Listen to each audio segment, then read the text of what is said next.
नमस्कार श्रोताओं, मैं हूं आपके साथ आपका दोस्त जयशेखर। आजकल न जाने क्या हो रहा है कि लोगों का दिल कमजोर होता जा रहा है। कैसे हम अपने दिल को स्वस्थ रख सकते हैं, और बाय द वे अगर कोई बीमारी हो जाती है दिल से संबंधित तो उसको हम कैसे ठीक कर सकते हैं, इन सारे सवालों के जवाब हमें मिलेंगे डॉक्टर नीलेश अग्रवाल साहब से। आपके बारे में हम बता दें कि आप MBBS, CH और दिल्ली NCR में आपने बहुत सारी प्रैक्टिस की हुई है। डॉक्टर साहब, आपका बहुत बहुत स्वागत है हमारे स्टूडियो में। Thank you. ऐसा क्या है कि दिलों की बीमारी का जो क्षेत्र है, जो फील्ड है, बढ़ती ही जा रही है? पहले कहा जाता था दिलों की बीमारी यानी आदमी बुजुर्ग है तो उनका दिल कमजोर हो गया, लेकिन युवाओं का दिल तो काफी मजबूत माना जाता है। फिर युवाओं में कहां से शुरुआत होती है, क्या कारण है इनके? शेखर जी, इसमें मल्टीपल फैक्टर्स हैं। जैसे कि हमारा जो लाइफस्टाइल है वो वेस्टर्नाइज हो गया है जी। पहले हम लोग बहुत मेहनत करते थे, फिजिकल एक्टिविटी हमारी ज्यादा होती थी और हमारा फूड कंजम्पशन जो था वो बहुत कम था और हम घर में बना हुआ खाना खाते थे। बिल्कुल। अभी कुछ सालों में हम जंक फूड का इंटेक हमारा बहुत बढ़ गया है जी। पिज्जा और बर्गर और ये टेक अवे कल्चर जो आ गया है, हाँ। होम डिलीवरी कल्चर जो आ गया है, इसके वजह से फिर एक्सरसाइज करने की जो हमारी पहले जो प्रवृत्ति थी वो कम हो गई है। पहले सब लोग या तो पैदल या साइकिल पे चलते थे, आजकल सबके पास 2 व्हीलर और 4 व्हीलर्स हो गई। बिल्कुल बिल्कुल। इसीलिए प्लस साथ में स्मोकिंग एक बहुत बड़ा फैक्टर है जी। कि सब जगह तंबाकू का इंटेक, स्मोकिंग बहुत कॉमन हो गई है। साथ ही में शराब का इंटेक। तो ये जो लाइफस्टाइल चेंजेस हैं इसके कारण हार्ट डिसीज की जो टेंडेंसी है वो इंडियंस में बढ़ गई है। अच्छा डॉक्टर साहब, ऐसा कहा जाता है कि दुनिया में सबसे ज्यादा हार्ट पेशेंट अब भारत में मिलने लगे हैं जी। तो इसके पीछे क्या जलवायु भी एक कारण हो सकता है? जलवायु भी एक कारण है। जैसे आप देखेंगे, मैंने दिल्ली NCR में काफी प्रैक्टिस की है, तो वहां पे जब हम हार्ट सर्जरी करते हैं तो हमें फेफड़ों का भी कंडीशन देखने मिलता है जी। अगर कोई नॉन स्मोकर पेशेंट भी है तो उसके फेफड़े भी काले मिलते हैं क्योंकि वहां पे पोल्यूशन बहुत ज्यादा है। जी। तो इसका पोल्यूशन भी एक फैक्टर हो सकता है इसके हार्ट डिसीज के पीछे भी। अच्छा डॉक्टर साहब, एक बात और जानना चाहेंगे कि दिलों से संबंधित कौन कौन सी बीमारियां या कौन कौन सी परेशानियां हैं जिनसे हमें सावधान रहने की जरूरत है? देखिए, सबसे कॉमन तो आजकल जो हो गया है हार्ट अटैक हो गया है। जी बिल्कुल। तो हमें इसके प्रति बहुत सावधान रहना चाहिए। हमें कभी भी घबराहट हो, दिल में लेफ्ट साइड में सीने की तरफ दर्द हो, बाएं हाथ में दर्द हो, हमें लग रहा है अपच है, फिर भी उसके प्रति हमको कॉशियस रहना चाहिए। जी। अगर कोई दिक्कत है तो हमें तुरंत अपने डॉक्टर से परामर्श लेना चाहिए। जी। फिर अगर हम कोई एक्सर्शन कर रहे हैं, हमारी सांस फूल रही है या दिल की धड़कन बहुत तेज हो जा रही है जो नॉर्मली नहीं होती पर हो जा रही है, हाँ। तो भी हमें डॉक्टर से मिलना चाहिए। शरीर में किसी पार्ट, हमें अगर पैरों में सूजन दिख रही है या हमें लग रहा है पेशाब कम आ रहा है जी, तो भी ये हार्ट डिसीज के लक्षण हो सकते हैं। अच्छा डॉक्टर साहब, मान लीजिए किसी को तकलीफ होती है, वो समझता है कि शायद गैस बन रही है, एसिडिटी है, तो ऐसे में एक सामान्य व्यक्ति कैसे अंतर करे कि ये गैस से संबंधित बीमारी है या हार्ट से संबंधित? जी देखिए, ये चीज सामान्य आदमी के समझ में नहीं आएगी, इसीलिए डॉक्टर के पास जाना जरूरी है। अगर आप ठंडा पानी पीते हैं या एसिडिटी की कोई घर में दवाई है वो लेने के बाद आपको आराम नहीं हो रहा है तो आपको तुरंत अस्पताल जाना चाहिए। देखिए, अस्पताल जाते हैं, फिर कौन कौन सी जांच है जिससे प्राथमिक तौर पर तय हो जाता है कि हाँ भाई इनको हार्ट की तकलीफ है या इनको गैस की? जी, हम कॉमनली जो टेस्ट हॉस्पिटल में जो हमारे इमरजेंसी में अवेलेबल है, एक तो हम सबसे पहले ECG करते हैं जी। लेकिन कई मामलों में इनिशियल स्टेज में ECG भी नॉर्मल आता है तो हम पेशेंट को घंटे 2 घंटे के लिए ऑब्जर्वेशन में रख के फिर ECG को रिपीट करते हैं। फिर साथ में एक टेस्ट होता है जिसको हम ट्रॉपाई कहते हैं और CPKM भी कहते हैं। उसका रिजल्ट आजकल कार्ड टेस्ट होते हैं, 5 से 10 मिनट में उस टेस्ट का रिजल्ट आ जाता है। उस टेस्ट से ऑलमोस्ट 100% डायग्नोसिस हो जाता है कि मरीज को हार्ट अटैक हुआ है या नहीं हुआ है। अच्छा, ब्लड से संबंधित और TMT, ये 2 टेस्ट भी किए जाते हैं, तो ये क्या बताते हैं हमें? ब्लड से संबंधित तो यही CPKMB और ट्रॉपाई किया जाता है। ये होते हैं CPKMB और ट्रॉपाई जो होते हैं हमारी हार्ट मसल्स में होते हैं जी। ये नॉर्मली हमारे ब्लड में नहीं मिलते हैं। अच्छा। जब हार्ट अटैक होता है, हार्ट की मसल मरती है तो उसमें से हार्ट से वो ब्लड में आ जाते हैं। तो हम ब्लड में अगर वो डिटेक्ट करें तो इट इज 100% डायग्नोस्टिक की पेशेंट को हार्ट अटैक हुआ है। जी। TMT टेस्ट हम उस पेशेंट में नहीं करते हैं जिसको सिम्टम्स है। कोई पेशेंट है जिसको रिस्क फैक्टर्स हैं हार्ट डिसीज होने के, कि डायबिटीज है, ब्लड प्रेशर है, और वो जानना चाहता है कि कहीं मुझे हार्ट में नसों में ब्लॉकेज तो नहीं है, तो फिर हम TMT करते हैं। अगर TMT पॉजिटिव आता है तो फिर हम उसे एंजियोग्राफी करने की सलाह देते हैं। अच्छा, ब्लॉकेज बॉडी में कहाँ कहाँ पाए जा सकते हैं? ब्लॉकेज बॉडी में ऑलमोस्ट हर ऑर्गन में पाए जा सकते हैं। ब्रेन की नसों में ऑर्गन होता है जिसे हम कैरोटिड आर्टरी डिसीज कहते हैं। हार्ट की नसों में होता है जिसे हम कॉर्नरी आर्टरी डिसीज कहते हैं। किडनी में हो सकता है जिसकी वजह से हमें बहुत अनकंट्रोल्ड हाइपरटेंशन हो सकता है। पेट की नसों में हो सकता है जिसे हम एब्डोमिनल एंजाइना कहते हैं। पैरों की नसों में हो सकता है जिसे हम पेरिफेरल आर्टरी डिसीज कहते हैं। अच्छा। आंखों की नसों में भी हो सकता है जिसकी वजह से सडन ब्लाइंडनेस हो सकती है। जी, तो ब्लॉकेज अगर पाए जाते हैं शरीर के अलग अलग भागों में, जी, फिर पहली प्राथमिकता आपकी क्या तय होती है कि आप पेशेंट को फिर क्या करते हैं, क्या ट्रीटमेंट देते हैं? जी, इसके लिए हम इनिशियली तो मेडिकल मैनेजमेंट में हम लोग खून पतला करने की दवाई जिसे हम एंटीप्लेटलेट्स कहते हैं, और जो चर्बी जमने को रोके ऐसी दवाएं जिन्हें हम स्टैटिन्स कहते हैं, ये शुरू करते हैं। फिर साथ में मरीज को और क्या क्या बीमारी है, अगर ब्लड प्रेशर है तो ब्लड प्रेशर कंट्रोल करने की दवाई, शुगर है तो शुगर कंट्रोल करने की दवाई, ये सब शुरू करते हैं। अच्छा। फिर हम एक्चुअल डायग्नोसिस देखते हैं कि भाई ब्लॉकेज है कहाँ पे और कितना ब्लॉकेज है, तो उसके लिए हम एंजियोग्राफी करते हैं। एंजियोग्राफी के भी कुछ रिस्क होते हैं, एंजियोप्लास्टी के भी कुछ रिस्क होते हैं, और बाईपास के भी रिस्क होते हैं। तो ये क्या खतरे हैं, थोड़ा सा बताइए आप हमें। सबसे पहले अगर एंजियोग्राफी करवाते हैं तो डॉक्टर ज्यादातर ये बोल देते हैं कि भाई अगर एंजियोग्राफी में कुछ निकलता है तो एंजियोप्लास्टी लगे लगातार में आपकी कर दी जाए। क्या आप सहमति देते हैं? तो इनके खतरे क्या हैं, थोड़ा सा बताइए। जी, एंजियोग्राफी आजकल बहुत ही सेफ टेस्ट है। जी, मैं कहूंगा कि 0.5% से भी कम रिस्क होता है उसमें। आजकल हाथ की नस से ही एंजियोग्राफी हो जाती है। जी, तो उसमें रिस्क आप नहीं के बराबर मान के चल सकते हैं।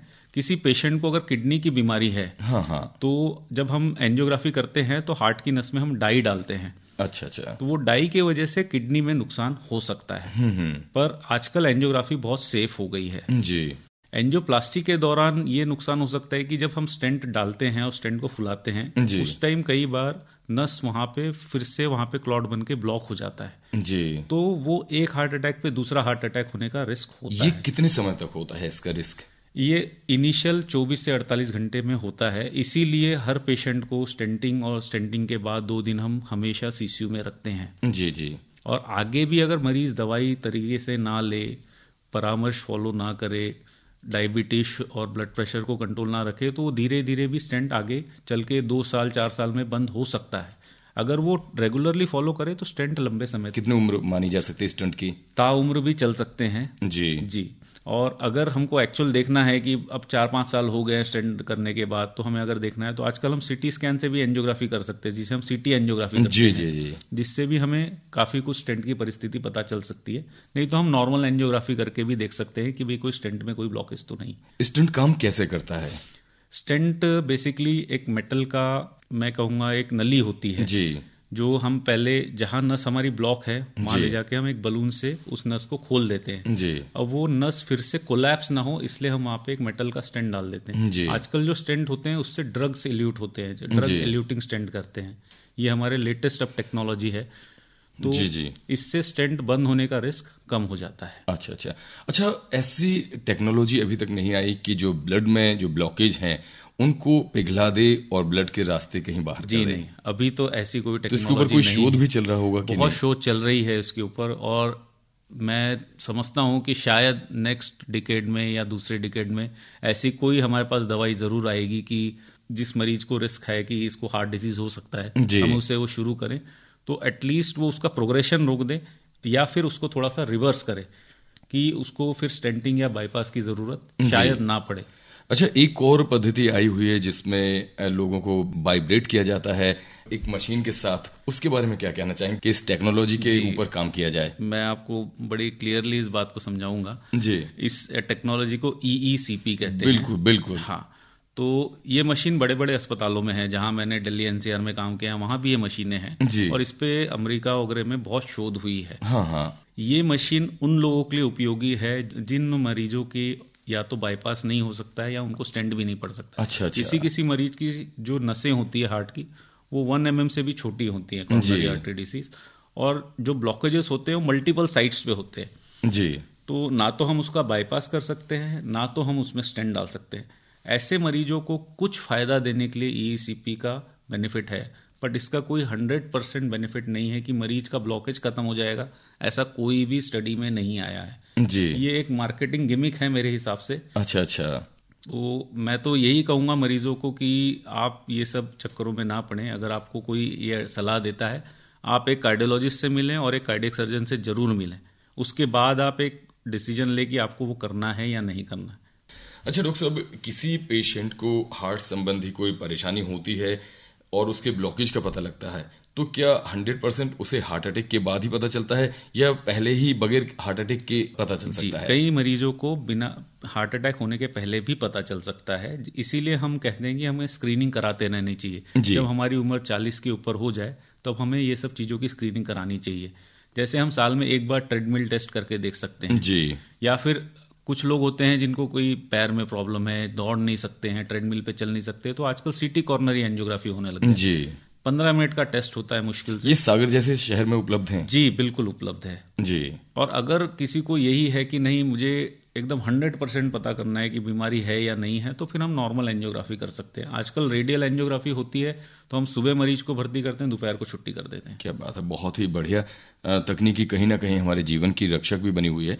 डॉक्टर साहब, किसी व्यक्ति को अगर हार्ट संबंधी कोई समस्या आती है, उसे हार्ट अटैक आता है, तो उसकी बाईपास होनी है या एंजियोप्लास्टी, इसका निर्णय कैसे लिया जाता है? ये बहुत ही इंपॉर्टेंट सवाल है और इस चीज पे मरीज बहुत कंफ्यूज होते हैं जी। देखिए, अगर हृदय की तीनों नसों में ब्लॉकेजेस है जी और मरीज को डायबिटीज है या मरीज के हार्ट का फंक्शन कम है, नॉर्मल जैसे हम इजेक्शन फ्रैक्शन 60% मानते हैं, अगर हार्ट का फंक्शन कम है तो उसमें बाईपास बेनिफिशियल होता है। वो मरीज की लाइफ को बढ़ाता है, फर्दर हार्ट अटैक्स को प्रिवेंट करता है और हार्ट के फंक्शन को इम्प्रूव करता है। एक या दो नस में ब्लॉकेज है, मरीज हार्ट अटैक के 3 घंटे के अंदर अस्पताल पहुंच गया है, तो जिस नस की वजह से हार्ट अटैक हुआ है उसे स्टेंट के थ्रू खोलने से मरीज की लाइफ बचाई जा सकती है। तो दोनों चीजों के अपने प्लस माइनस पॉइंट्स हैं जी। किसी मरीज के लिए स्टेंटिंग बहुत अच्छी होती है, किसी मरीज के लिए बाईपास बहुत अच्छा होता है जी।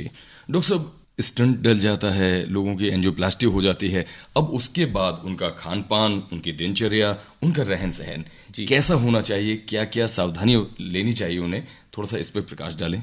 जी, मैं यही कहूंगा कि आपकी जो पहले नॉर्मल लाइफस्टाइल थी उसमें आप सब कुछ कर सकते हैं। धीरे धीरे आपको अपनी एक्टिविटीज को बढ़ाना है, आपको रेगुलर एक्सरसाइज एक रेजिम फॉलो करना है। अपनी डाइट में आपको किस चीज पे कंट्रोल करना है? आपको नमक, शक्कर और मैदे वाली चीजें कम खानी है जी। बहुत ज्यादा तला हुआ नहीं खाना है। Vegetarian diet I would suggest ज्यादा बेटर है। नॉनवेज भी आप खा सकते हैं, पर रेड मीट का कंजम्पशन आपको कम रखना चाहिए जी।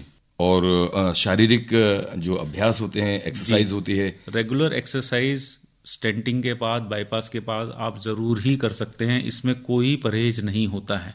लेकिन जो हम आजकल देख रहे हैं ना, कई हमने टीवी पे भी देखा है कि जी ये एक्टर की आकस्मिक मृत्यु हो गई जिम में, तो हमें जो जिम करना है वो हमारे डॉक्टर से परामर्श लेके एक प्रॉपर जिम ट्रेनर के साथ जिम ट्रेनिंग करनी है जी। ऐसा नहीं है कि हम पहले ही दिन गए और हमने 20 किलो का वजन उठा लिया, हमें उसे धीरे धीरे बढ़ाना है। या जिसने कभी जिम नहीं किया है तो वो ना जाए तो ज्यादा बेहतर बिल्कुल। उसके लिए आप वॉक करना बताएंगे? वो सिंपल वॉक करे, ब्रिस्क वॉक करे, फिर धीरे धीरे जॉगिंग पे आ जाए जी। बस ये ज्यादा उसके लिए बेहतर होगा, उसके हृदय के लिए। और हमें तो लगता है डॉक्टर साहब, जिम एक ऐसी जगह हो गई या अखाड़ा कि सबसे पहले तो आज के दौर में डॉक्टर से जाके कंसल्ट करें कि हमारा शरीर इस प्रकार का है, क्या हम ये कर सकते हैं या नहीं कर सकते, इसके बाद ही करना चाहिए। डेफिनेटली, बिल्कुल आप सही कह रहे हैं जी। इसमें ये हो सकता है कि अगर आपको सही में इच्छा है जिम करने की, तो आप लाइट वेट से शुरू करें जी। पहले जाएं कार्डियो करें, फिर लाइट वेट से शुरू करें और वेट्स को धीरे धीरे बढ़ाएं जी। तो आपको अगर बॉडी बिल्डिंग करने की इच्छा है तो आपको समय देना पड़ेगा, आपको 1-2 साल का समय देना पड़ेगा। और उसमें आपको, अगर आपको हार्ट की दवाइयां चल रही है तो दवाइयों को आप इग्नोर नहीं कर सकते हैं, आपको अपनी दवाइयां रेगुलर लेनी है। चोट से बचना है क्योंकि आपको खून पतला करने की दवाई चल रही है हार्ट की बीमारी जी। तो ये सब प्रिकॉशन लेके आप जिम कर सकते हैं। डॉक्टर साहब, एंजियोप्लास्टी के बाद या हार्ट अटैक के बाद या बाईपास के बाद जी, फिर जो दवाएं शुरू की जाती हैं, हाँ जी, ब्लड पतला करने की, और कोलेस्ट्रॉल कम करने की और किसी व्यक्ति को ब्लड प्रेशर भी कम करने की। तो इन 3 दवाइयों के साथ व्यक्ति को क्या ताउम्र चलना है या ये कभी बंद हो जाती हैं? और दूसरा सवाल इससे जुड़ा हुआ, क्या इनके साइड इफेक्ट हैं? वो साइड इफेक्ट क्या है? जी, तो देखिए, खून पतला करने की जो दवाई होती है वो हार्ट अटैक हो, स्टेंटिंग हो या बाईपास हो, इनिशियली डुअल एंटीप्लेटलेट थेरेपी हम जिसे कहते हैं वो करते हैं जी। बाईपास के मरीजों में हम लोग 1 महीने के बाद डुअल एंटीप्लेटलेट बंद करके सिंगल एंटीप्लेटलेट पे पेशेंट को शिफ्ट कर देते हैं जी। बट सिंगल एंटीप्लेटलेट पेशेंट को लाइफ लॉन्ग लेना पड़ता है, एस्प्रिन जो होता है जी। पर एस्प्रिन के साइड इफेक्ट्स बहुत कम होते हैं, उससे मामूली गैस्ट्राइटिस होने का रिस्क होता है। अच्छा। तो वो अगर हम कुछ खाने के बाद खाते हैं दवाई तो उसका रिस्क कम होता है। डुअल एंटीप्लेटलेट लेने का ही जो साइड इफेक्ट ये होता है कि आपको ब्लीडिंग होने का खतरा थोड़ा मामूली बढ़ जाता है जी। तो जैसे हम शेविंग कर रहे हैं तो उसमें हमें थोड़ा सा ध्यान रखना है, हम कोई कॉन्टैक्ट स्पोर्ट्स खेल रहे हैं तो उसमें हमें थोड़ा ध्यान रखना है कि हम बॉक्सिंग कुश्ती वगैरह में थोड़ा हमें ख्याल रखना है। फिर बात आती है जो चर्बी कम करने की दवाई है जिसे हम स्टैटिन्स कहते हैं जी। इनिशियली जो देते हैं वो हाई डोज स्टैटिन्स देते हैं जी। फिर 3 से 6 महीने के बाद वो स्टैटिन का डोज कम कर देते हैं। लो डोज स्टैटिन्स के साइड इफेक्ट्स बहुत कम हैं। अच्छा। जब हाई डोज स्टैटिन होता है तब उसमें मसल पेन होने का रिस्क होता है जी। और अभी जो एक नई शोध आई है कि हाई डोज स्टैटिन लंबे समय तक लें तो डायबिटीज होने का रिस्क होता है। तो अगर हमें स्टैटिन चल रहा है तो हमें शुगर्स का थोड़ा ध्यान रखना चाहिए जी। बीपी की दवाइयां आज की तारीख में इतनी सेफ हैं कि आप इन्हें लाइफ लॉन्ग ले सकते हैं और इससे कोई साइड इफेक्ट्स नहीं होता है। कुछ दवाइयां हैं जैसे कैल्शियम चैनल ब्लॉकर होते हैं, एम्लोडिपिन वगैरह होता है, उससे पैरों में सूजन आने की किसी पेशेंट को प्रॉब्लम होती है तो हम उससे बदल सकते हैं जी। अगर आपको कोई भी दवाई लेने से तकलीफ हो रही है आप अपने डॉक्टर से मिल लें, उसका पर्याय हमारे पास होता है। ब्लड प्रेशर एक ऐसी बीमारी है अगर आपको हो गई है, इनिशियली हमने अगर डाइट और एक्सरसाइज से उसको कंट्रोल कर लिया तो ठीक है, नहीं तो अगर दवाई शुरू होती है तो उसका हम डोज कम कर सकते हैं बट मैक्सिमम केसेस में मैंने ये देखा है कि वो दवाई लाइफ लॉन्ग लेनी पड़ती है। जी, दोनों दवाइयां, तीनों दवाइयां। जी।